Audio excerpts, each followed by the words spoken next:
From LinkedIn News, I'm Leah Smart, host of Everyday Better, an award-winning podcast dedicated to personal development. Join me every week for captivating stories and research to find more fulfillment in your work and personal life. Listen to Everyday Better on the LinkedIn Podcast Network, Apple Podcasts, or wherever you get your podcasts. From LinkedIn News, I'm Jessie Hempel, host of the Hello Monday podcast. Start your week with the Hello Monday podcast. We'll navigate career pivots. We'll learn where happiness fits in. Listen to Hello Monday with me, Jessie Hempel, on the LinkedIn Podcast Network or wherever you get your podcasts. Hello, my friends, and welcome to another exciting episode of Negotiate Anything. Negotiate Anything is produced by the American Negotiation Institute, and with over 3 million downloads and listeners in over 180 countries, listeners just like you have made this the #1 negotiation podcast in the world. I'm Kwame Christian, and I'm the director of the American Negotiation Institute. We're growing, and I want to introduce you to our new team members and new trainers. This will help to give you new, diverse perspectives on negotiation and conflict resolution. That's why I'm excited to let you know that Shane Martin, our head of sales and partnerships, is going to serve as co-host of the show from time to time. We are passionate about providing you with the best content that will help to make your difficult conversations easier, both at work and at home. Lastly, before we get into the episode, I want to remind you that our team conducts negotiation and conflict resolution trainings in the United States and abroad. Our trainings will give you the practical skills you need to resolve conflict, negotiate, lead, and persuade with confidence. Click the link in the description below to learn how we can help to make your difficult conversations easier. And now, let's get to the show. Humphrey, thanks for joining us today. Hey, Kwame, thanks for having me on. Really excited to be on here. Yeah, man, I'm excited to have you. I mean, it's been a while since I've actually seen you, so it's good to see your face again. Yeah, definitely. How about you get us started? Tell us a little bit about yourself and what you do. Sure. My name is Humphrey Wireko. I live in Nairobi, Kenya. I work for a company called Cross Boundary, which is a investment firm that's really mission driven and impact focused, and it's focused really on harnessing the power of capital to make a return and a lasting impact in frontier markets. And so a lot of that's in Africa, but really globally, honestly. And so and what I do at Cross Boundary is I'm on a team called Cross Boundary Energy Access. So what we focus on is financing mini grids. So if you're not familiar with what mini grids are, they are they're essentially standalone electric systems that are able to bring power to communities that don't have electricity. So think you have a community, think about 300 houses off the beaten path. A mini grid company will come out there. To build a mini grid, they'll bring solar panels. It can be other technology, but typically solar. So solar panels, some batteries for storage, backup generator to make sure they have 24/7 power, put poles in the ground, wires, meters on people's houses, connect them, and all of a sudden they've built a mini version of the utility grid that you might be used to, and those 300 houses are their customers, and then they go a few miles down the road and do it again. And so these things really have the potential to make a huge impact on the continent. If you look in Africa, about 1.2 billion people, and almost half of them, 600 million people, do not have access to electricity. And we know that these mini grids are the least cost way of bringing power to well over 100 million of them, but they're quite difficult to finance. And so what we work on is trying to find a way to bring finance at scale into this sector and put the money into these mini grids and make the impact that's necessary and with a commercial focus. That's fantastic. And I think what's interesting about this is that for a lot of listeners, they might see this as some kind of goodwill mission, right? Okay, we see people in need. We're going to bring the energy to them. Now they're in a better position. But what's interesting about this is that it's not just that you're doing great work and helping people.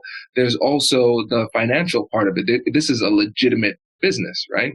Yeah, most definitely. And so it's a legitimate business in a lot of different ways, right? You have mini grid developers, companies that are going out there and actually building these things and getting mini grid customers, individual homes in rural communities across Africa as their customers who pay them by the kilowatt hour or some other means for electricity. At the same time, from our perspective, we realize that in order for the finance to really scale here, you need the private sector. There are areas where there's subsidy. There are some fantastic programs in Africa from places like the UK government, the World Bank, CETA. All of these places are all of them have really great mini grid financing and subsidy schemes, but at the same time, you need that private capital to come in next to it, and in order to really make this happen. Because mini grids are infrastructure, and so where you do have the public capital there in the sector, you need private capital to come in at scale and invest alongside of it. And we know that there's a $1 billion plus infrastructure capital market out there. And what we're trying to do is get mini grids access to that type of capital and establish mini grids as infrastructure assets. That's fantastic. Yeah. So this is big business. So the deals that you do, they help people, and it's an incredible evolving market on the continent. And I think that's what makes your perspective here so interesting, because one thing that you didn't mention is that, you're a Buckeye like me, right? We both went to OSU, but also you have your MBA from Georgetown. You did a lot of energy work here in the States. And so your approach is going to be a very interesting and unique blend of what you learned here and your business experience here, along with your culture that you brought with you, because you are Ghanaian, and what you've already learned through your work there. So I think it's going to be interesting to explore your unique approach to negotiation here. And so, listeners, what we're going to do is we're going to explore 5 key topics as it relates to negotiation that Humphrey's recognized that are beneficial in knowing how to negotiate effectively on the continent. And so what I'm going to do is I'm going to pull out these gems of wisdom that you can apply in your everyday negotiation. So we're going to use Humphrey's experience essentially as a case study for all of us to learn more about what it means for us. And so the first thing that you mentioned, Humphrey, is that Africa isn't a monolith. And I think for some, we might need to say Africa isn't a country too. So when you think about Africa not being a monolith, what really comes to mind for you? Yeah, I mean, when we were talking about this and you were saying, look, I'd like to explore negotiating in Africa. And I sat and I thought about it. I was like, I don't know what I can tell you in general about negotiating in Africa. Africa is so many different things, right? I mentioned earlier, you've got 1.2 billion people, 50 plus countries, thousands of languages. You've got countries that speak English, French, Portuguese. You have the different legal systems, the different government types, economies. You have to look at every single country and every single culture and be quite specific in what you're talking about. So I couldn't look at you like with a straight face and say, okay, I'm an expert in negotiating in Africa. I mean, I have experience negotiating project finance contracts in certain African countries, but I think that's as far as I can actually go, honestly. And so that's really what I meant about Africa's not a monolith. And I think it's probably similar to whatever type of business you're in. It's just that you need to be specific. You need to get into the nitty gritty details, because at the high level, when you're talking in negotiations, it's usually just not sufficient. Absolutely. And there's so many ways that we can look at this too, right? Because we look at Africa is massive. Multiple countries, multiple languages, all these different cultures, right? It's really diverse. And then something similar happens sometimes when you might be negotiating with a company. You might say, oh, and people from this company negotiate in this way. But is it that you dealt with one specific person who negotiated in that way, a specific department? Because when you think about cultural intelligence, what you're recognizing is that culture is everywhere. So you have culture between countries, you have culture between communities, we have cultures even within organizations. And so the culture that is within the software or IT department within a company is going to be different from HR. And that might change the way that you interact with the person based on the unique culture that's in front of you. Yeah, that's a really great point. And I think that there's kind of like a mixture there, right? Because like you said, is it is it a negotiation with that individual person, or is it their department or the whole company? And then when you have to separate that from the idea that, sometimes we think, okay, it's business, it's not personal. There is a personal aspect to it, right? We are dealing with an individual person, and how to properly separate that from, okay, is it the business? Is it the culture of an industry? Is it the culture of a department? I think sometimes it's not that easy to pick that apart properly, especially in a negotiation, which can be heated, and you're in the moment, and tempers can flare. Hopefully not, but your mind is moving, your blood is pumping, all of those together. Yeah. Yeah, no, that's interesting. And based on your experience, what were some of the biggest surprises for you culturally as you started to get deeper into this?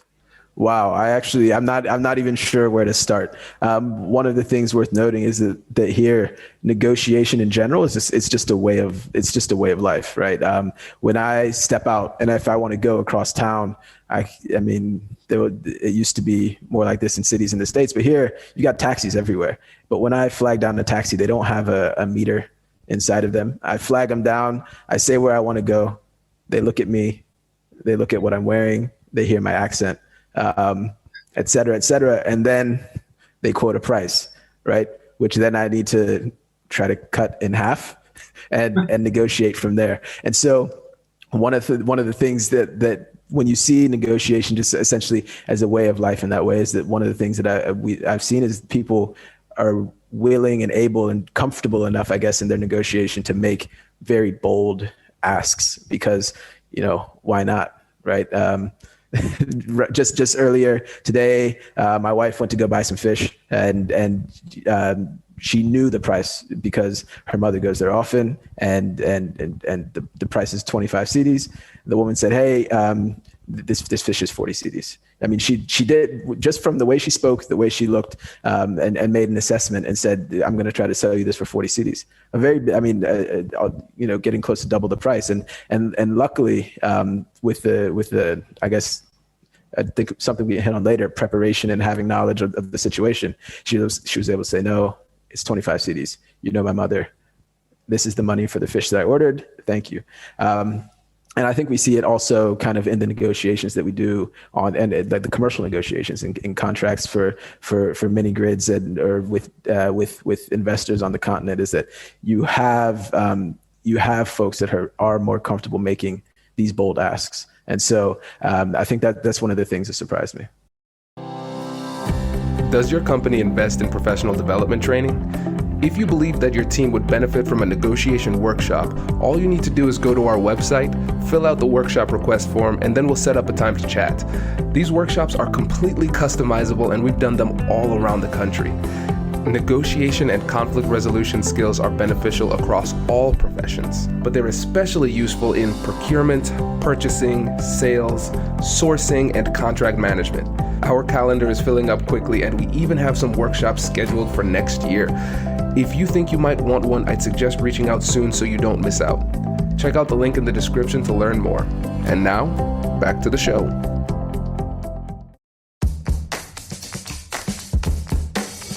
Hey you, I'm Andrew Seaman. Do you want a new job? Or do you want to move forward in your career? Well, you should listen to my weekly show called Get Hired with Andrew Seaman. We talk about it all, and it's waiting for you, yes you, wherever you get your podcasts. Brace the rudders! Raise the sails! Raise the sails! Captain, an unidentified ship is approaching. Over. Roger. Wait, is that an enterprise sales solution? Reach sales professionals, not professional sailors. With LinkedIn ads, you can target the right people by industry, job title, and more. We'll even give you a $100 credit on your next campaign. Get started today at linkedin.com/marketer. Terms and conditions apply. Yeah, it's really interesting. And it reminds me of one of our earlier episodes. We had an episode on the unique negotiation culture of India. And what I'm recognizing is that different cultures, different countries have more of a storied history of negotiation, right? Where it says, okay, this is how we communicate and talk. This is just how we engage in commerce, right? And I think that's surprising for a lot of folks in the US. And then when we think about it in the commercial space, seems as though that culture of being comfortable asking for what you want plus a significant amount is probably exactly. creeping in. And so what impact does that have on the actual negotiations? I think there are a few things, right? So sometimes if you have a counterparty who is making these types of asks, it's just a matter of understanding the culture that you're in and not becoming flustered, right? Not saying this is so far from what I'm used to or what I'm expecting that we can't close a deal because we're so far apart. Culturally here in Africa, you have a lot of parties, individuals, companies, et cetera, who are used to starting like this and meeting somewhere in the middle. And so they will make that ask, or they will make a high anchor or a low anchor or something of that nature. And they'll do it remarkably well. Yeah, no, that's great. That is really good to know. And listeners, at some point it's always coming when I talk about the free guides. So if you go to AmericanNegotiationInstitute.com/guide, you can get access to all of our free guides. So business negotiation guide, and I know you're going to talk about negotiation preparation coming up here, Humphrey. But also we have an anchoring guide. I don't talk about that one very often, but it actually walks you through how to anchor effectively in your negotiation. So if you're saying to yourself, what is this term anchor that Humphrey just said, check out that guide so you can use it because it's powerful. And what I'm recognizing too is if you don't understand that culture and you don't recognize that what you're dealing with is an anchor, an aggressive request where they're anticipating some pushback, then not only is it a situation where you could say, oh, we're too far apart, I'm just going to walk away, but it's also a situation where if you do decide to engage, you could be taken advantage of in that you're giving away more value than you need to. Exactly. That's definitely a huge risk. You hit the nail on the head. Yeah. Oh, that's fascinating. That is really, really fascinating. And so one of the things that you talked about was being a foreigner, coming here and starting to negotiate in the commercial space. There were some challenges, and building the relationship was critical for you. And so can you tell us a bit more about that challenge and what you were able to do to overcome that? Yeah, sure. And so, when we were talking about this, the idea was that, typically what you might be used to if you're coming from a more Western culture will be, okay, we have a negotiation. The topic of the negotiation is X. You get on the call, you say hello, and you jump right into X, right? But here, I just found that, and maybe to caveat this, the types of negotiations that we're working on when we're building these mini grids, when we're investing in these mini grids and financing them, they're long-term relationships, right? Our contracts are for 10, 15-year relationships, right? And so culturally here, before you get into this 10-year contract, you really want to be comfortable with who you're working with. And so you have to build that relationship. You have to make sure that when you get on the calls, you take the time to have that polite banter. You ask about people's wives, you ask about their children, you invite people to your house. You go to their house. It has huge rewards professionally that you're able to build a relationship that you can structure a partnership on, and huge rewards personally. You get to meet great people. You get to learn amazing things about cultures that you're not as used to. And so I think that was one of the things that culturally for me, the idea that, okay, let me just take the time and build a relationship, and this being critical to the later nitty gritty negotiation is something that I wasn't as used to. Yeah, and what I'm seeing here is that there are levels to this game, right? Levels to when it comes to building this rapport. Because in the States, if you're in a Western style negotiation, we talk about building rapport. And I know sometimes in my trainings, I'll say, hey, take some time to build rapport. Just take 2-3 minutes, just with a little bit of pleasantries. But what you're talking about is different than what we would understand as building rapport. Right? We're not just talking about those couple minutes at the beginning of the call. You're saying, no, we are investing in a relationship as the foundation before we move on to the business side. Or while you're on the business side, right? I mean, it's not like you just have to only build the relationship and then get into business, but as you start and as you dip your toe into the waters of a potential partnership and a potential deal, you start to build that relationship. And if you find yourself in the same city as the people you're working with or negotiating with, then it definitely makes sense to, COVID has kind of almost made us forget what it's like to negotiate in person. But negotiating in person, chatting afterwards, coffees turn into lunches, barbecues, et cetera. And so I think, just building that relationship and investing time, it really isn't it's not different really from the rapport that you just mentioned. It's just taking it a few steps further if you can. That makes sense. And for you it's so interesting for me thinking of you as a foreigner in Africa. But again, it speaks to the fact that Africa is not a monolith. And it's funny, when I go back and I visit my family in the Caribbean, there was a while in my life where I would go back and visit my family and they would say, "You sound American." Then I come back home to the States and they're like, "You sound Caribbean." I'm like, where is my home? I don't know. Like, who will have me? Oh, wow. It's so funny you say that. That is that's my experience, I guess, everywhere I go. I was in the States for Thanksgiving.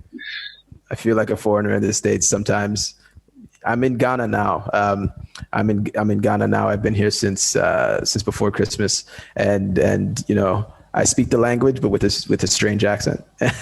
and I live in Kenya, and so in Kenya, I get I'm in these situations where, let's say I'm grocery shopping, people come up to me, they start speaking Swahili, they think I'm Kenyan, and then I speak English, and they become quite disappointed. I do plan on picking up Swahili lessons for real in 2021. So that'll be a big piece, and that'll help me with the culture a lot, I hope. Well, this actually brings up an interesting point, right? Because, I mean, let's just be honest about this, right? You're Black, right? So you have a Ghanaian name. And so people would say, "Oh yeah, Humphrey, he's got an advantage here." But we're recognizing that there is still a distinction, right? There's still a bit of a barrier to rapport that you need to overcome. So based on your experience, what about if somebody was not Black? So somebody who is Asian, somebody who is white, somebody who is Latino, right? If they are now trying to have these high-level negotiations, what barriers have you seen and how could they be overcome? Yeah, and so yes, it's a great question, and so I guess given my experience, it's I don't know how well I can really speak to someone else's experience in those shoes, but I think that in 2020, 2021, this time when it comes to understanding things like race and privilege and cultures and all of these things, it's definitely important to be cognizant of. I work with people from all over the world. Cross Boundary is a very diverse firm. We've got people from I don't know how many countries in our largest office, which is in Nairobi, and so. I have plenty of people on my main team. Let's say has the guy who leads the team. He's from the UK, and he's having and leading quite a few complex negotiations on the continent with different parties, different counterparties from so many different places, he does a very good job of building that rapport. He's taking Swahili lessons. It's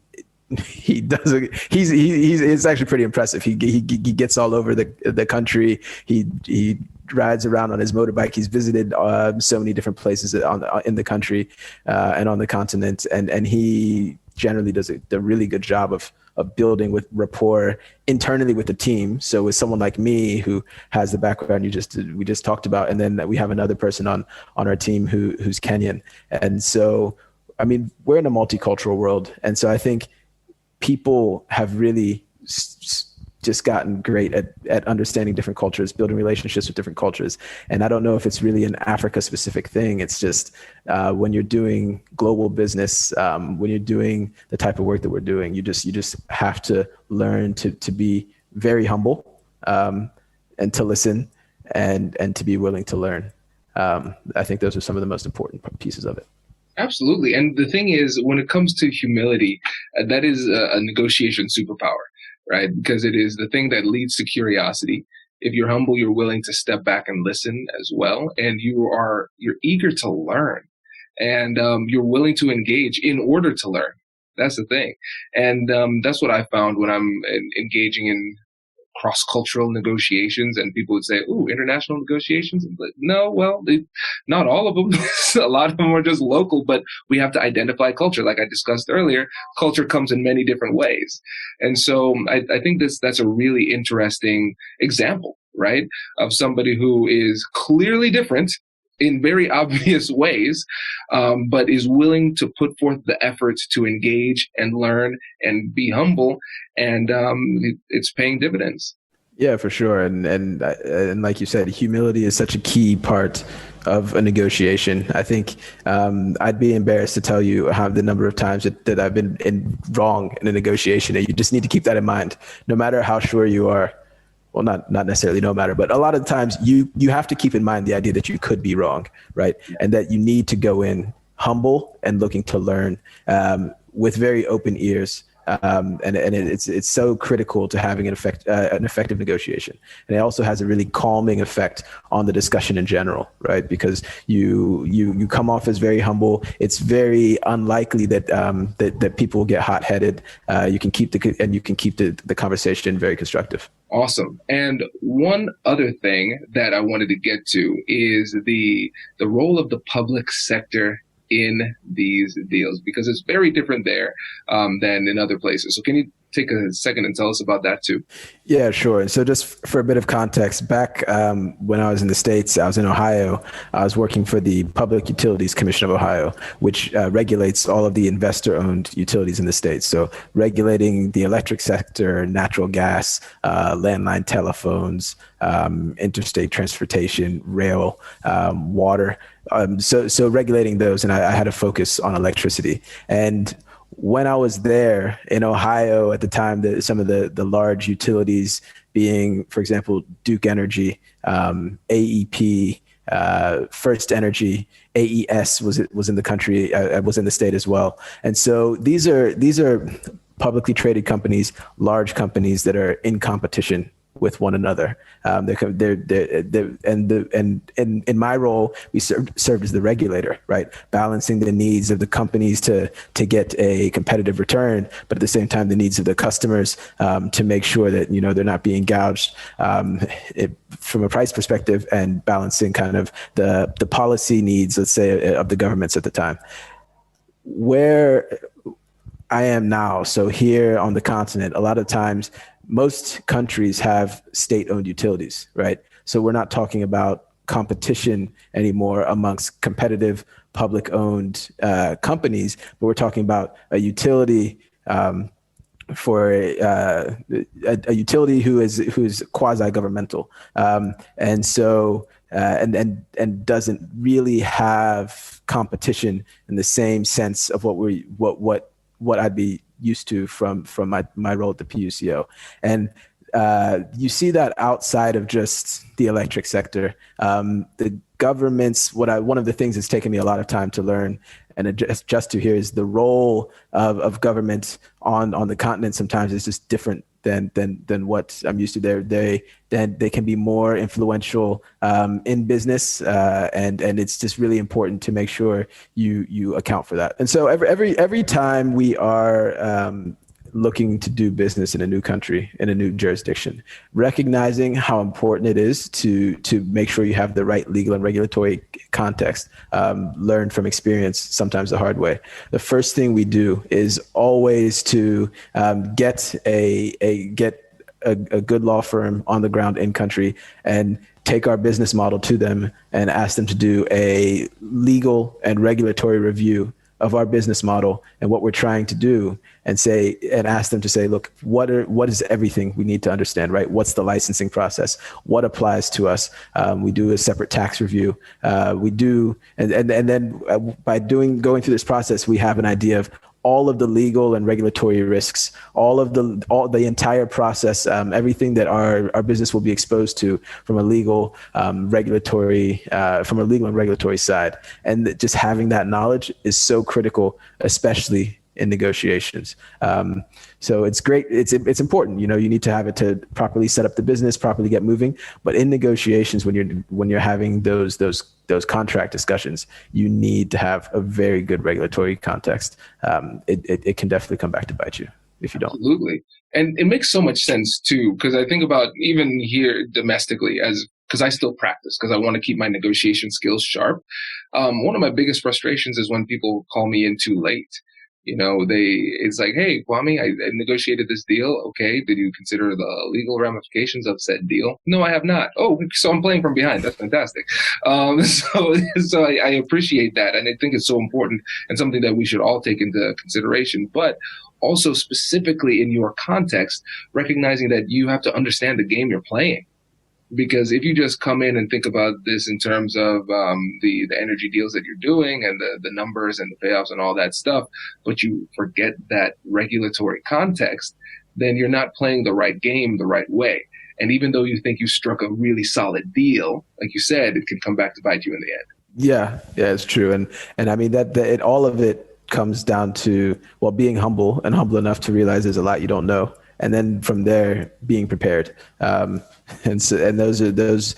I mean, for me, when I think about if I go through kind of my top three, let's say general negotiation principles, it's important to be humble, be prepared, and be open. And by being open, I mean just being open to listening, being open to being wrong, being open to things you didn't think about, new solutions. And those three are so critical. And I'm sure we could even spend this whole podcast just diving into just those and how important it is to make sure you do those right. Absolutely. And for the listeners too, for every episode, we do a pre-interview chat. And one of the things that I love to hear in the guests is when they say, I don't know how much of an expert I am at this. And then I'm like, oh, yep. So he has the humility check. So that means probably a great negotiator, right? Because when you think about the success that you have had at this, you are clearly a good negotiator, but it's that mindset of humility that you bring to the negotiation that makes you such a good negotiator. And I think that philosophy is so great and so simple. And the thing that I like about the simplicity is that it's easy to remember, right? Those three things, those three principles, if you have that as the foundation, then that is a really solid foundation upon which you can build higher level negotiation techniques, which you do have. No, I think you're right. And I like the way you framed that.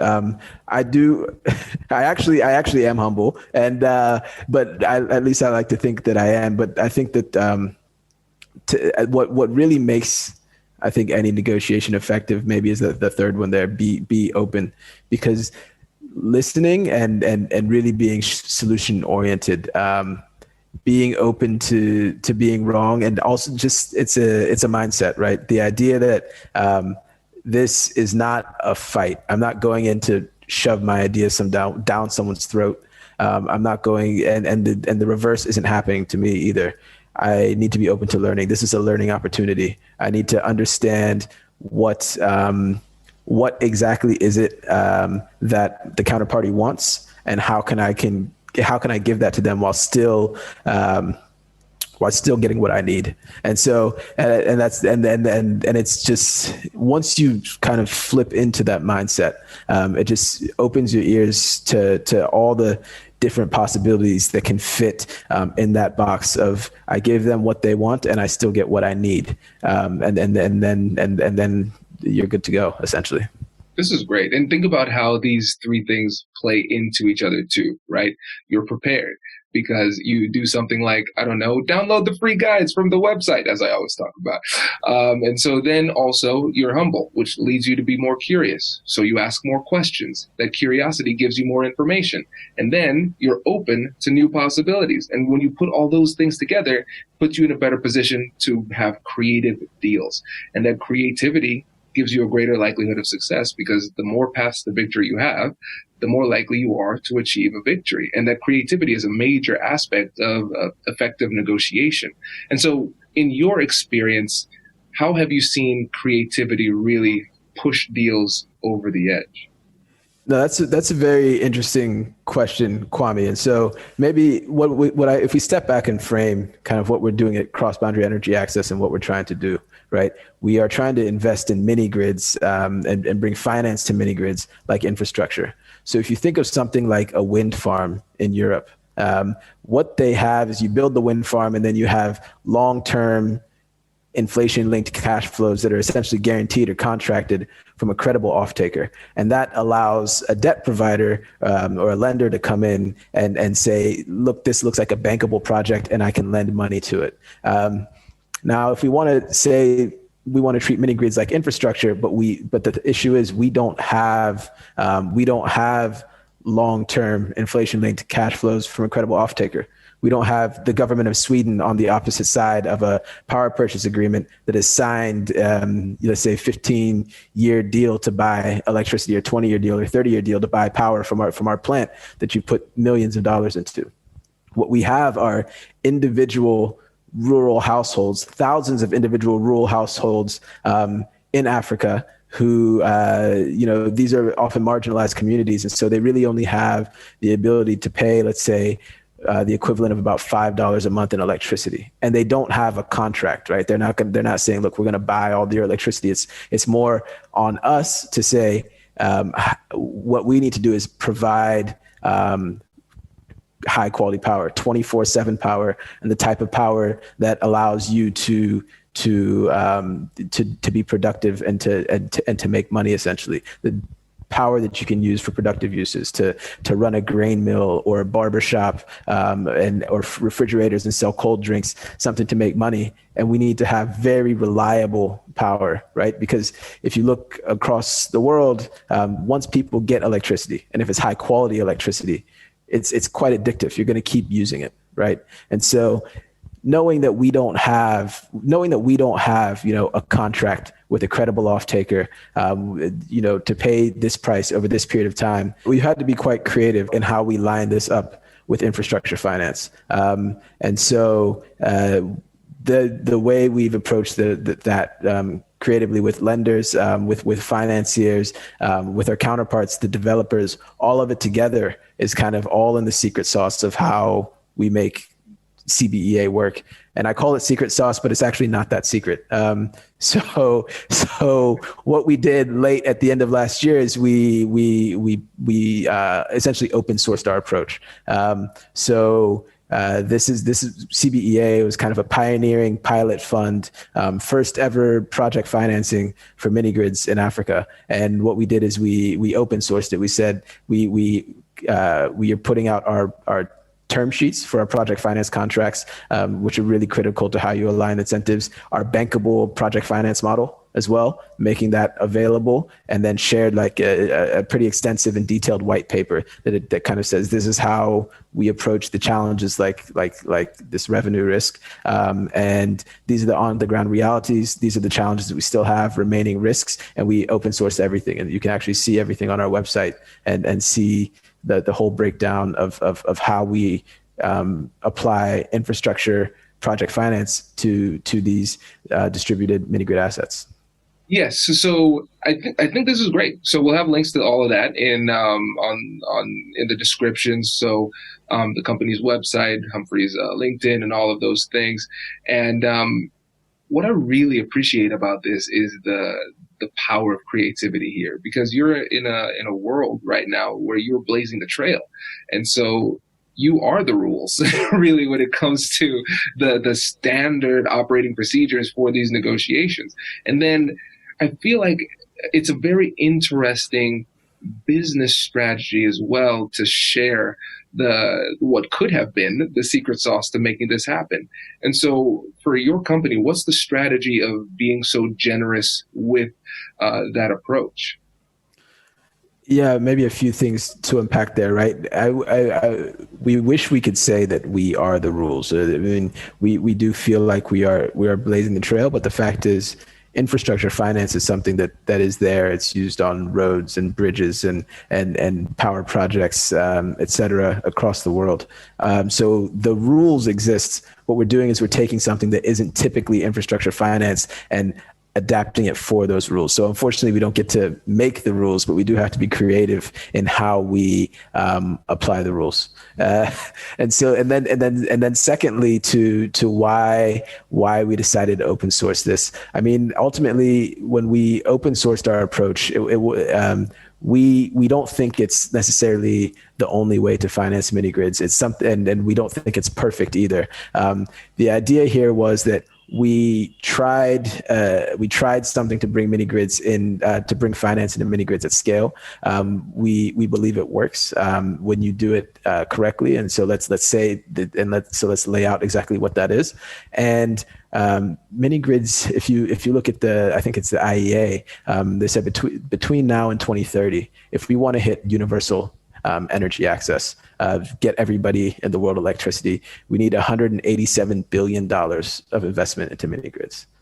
CBEA's pilot fund doing this was $18 million, not even a drop in the water. And so we can't do it. We can't, even if we wanted to, we couldn't do it by ourselves. We need a lot of other entities like us out here, project financing mini grids, finding new solutions to the risks that we're all trying to solve, and injecting capital at scale into the sector to bring power to 600 million people. I think it's similar to if you look at something like Tesla, right? And they said, look, we know that we need a cleaner way for people to be able to drive cars. We think we have a solution.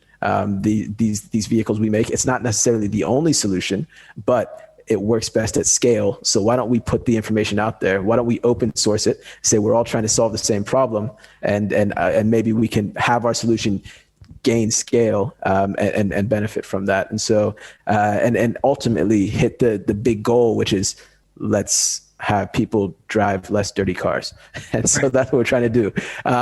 And so I think that's kind of the mentality behind it. And so, yeah, we're really proud of that work. And we're excited about what's coming from it. Yeah. Oh, this is great. And I know we're a little bit beyond what a typical episode is, but I mean, Humphrey, that's your fault for being so fun to talk to. Apologies. So the last point is talking about the role of foreign exchange in these deals. And so when we think about foreign exchange, first of all, what is it in this context and why is it so important? Yeah, I mean, it's extremely critical. So let's say you're in the United States and you're doing a deal.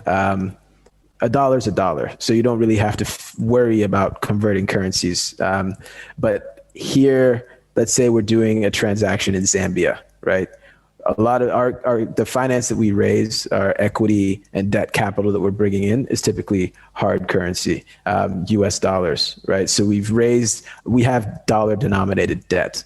But as we described the business model of a mini grid, you have rural households in Zambia paying you per kilowatt hour for electricity, and they're paying you in kwacha, the Zambian kwacha. So now I'm earning kwacha, and I'm paying, and when I'm using it to pay back dollar denominated debt. And so maybe a good example is if you look in 2020, for example, the Zambian kwacha devalued 50%. So if you're in that scenario, and now all of a sudden the value of what you're earning just dropped significantly, how do you pay your debt? And so foreign exchange is something that you really, really need to keep in mind when you're looking at business on the continent. You have the Zambian kwacha, which is like a free floating currency, but then you have other currencies that maybe the central bank has a bit more firm hand on that currency, and even there you can have different types of problems.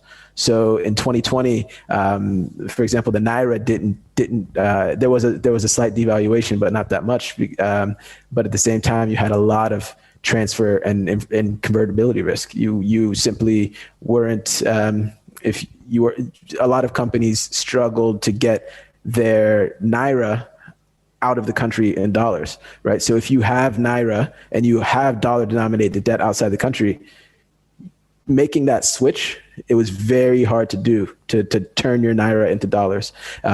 Still some challenges there. So just really understanding that you're not dealing with apples and apples. It's not dollars and dollars, right? So you have to understand how the different currencies relate to each other, how inflation might work, how depreciation of the value of whatever currency you're working in might work, and apply that to your project very thoughtfully, and then also think hard about how you mitigate these risks, right? Do you need to have hedges in place?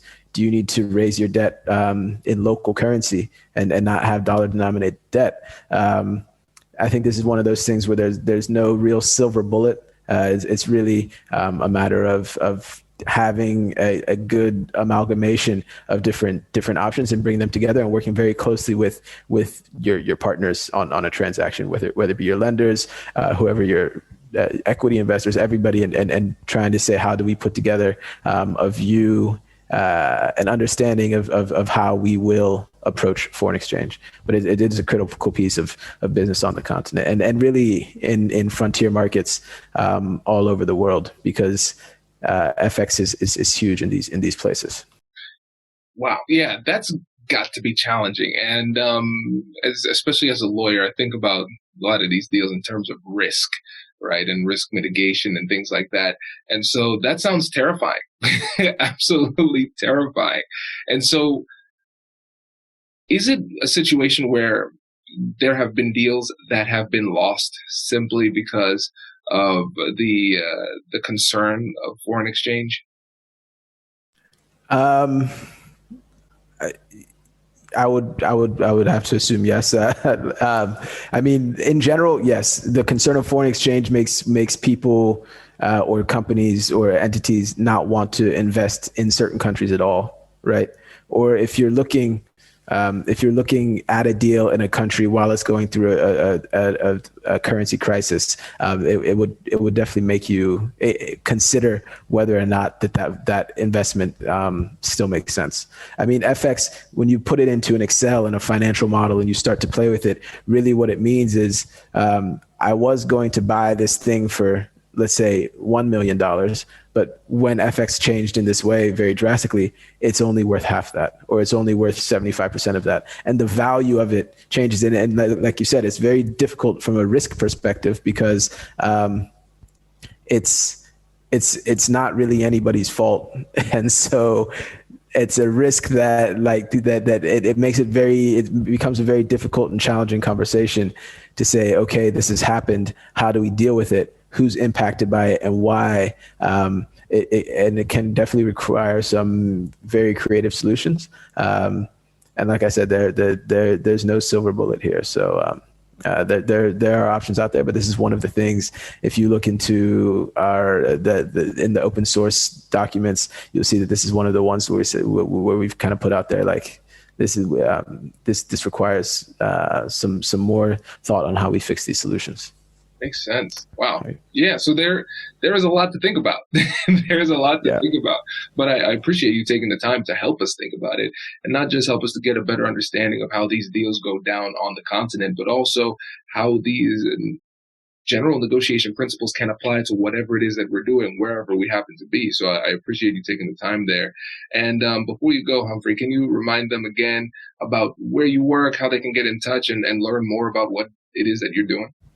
All right. So the company that I'm at is called Cross Boundary. The Cross Boundary Group's a mission-driven investment organization that's focusing on using the power of capital and having it make both a lasting impact and a strong return in frontier markets. And so if you want to learn more about Cross Boundary, you can check out the website, www.crossboundary.com, on Twitter, @CrossBoundary. We have a number of teams working in frontier markets on very interesting problems all across the world. If you want to just check out the website, it's an interesting place to learn about the different ways that capital is being put to work in these types of markets around the world.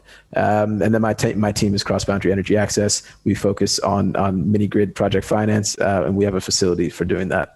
If I can just wrap, if I can just think of like a few key takeaways from my side, maybe one is that if the idea is, okay, I want to understand investing in Africa, I would urge you to be much more specific. Do you want to understand investing in Kenya? And investing itself is too broad. So do I want to understand project finance in Kenya? Do I want to understand stock markets in Kenya? Do I want to understand equities or debt? Or how do you want to, you just need to be much more specific. Africa is not some broad monolith that someone can go in, and there are very few people who can just say I'm an African in negotiations expert, because I'm like, what type of negotiation? Because you can be great in all of these, all of these debt, equity negotiations, investment negotiations, but when you're trying to buy fish in the market, that's a whole different type of negotiation. And so, I think keep that in mind. And then when negotiating in general, always be humble, be prepared, and be open. Love it. Thank you so much, my friend, for coming on the show. Can't wait to have you back. All right. Would love to be back. Thanks so much, Kwame. It's been a pleasure chatting, catching up, talking, and thanks so much for having me on your show. Congratulations! You've just joined an elite club. By listening to a full episode, you're now officially on the Negotiate Anything team. So welcome aboard. What most team members do is they subscribe to the podcast because that allows them to automatically get the latest episodes of the show. The best things in life lie on the other side of difficult conversations. Keep learning, keep practicing, and keep getting better. Your relationships will improve, your career will soar, and you'll have the confidence you need to get the most out of these crucial conversations. Again, thank you for joining the team. We're excited to have you, and I will see you in the next episode. I'll catch you later.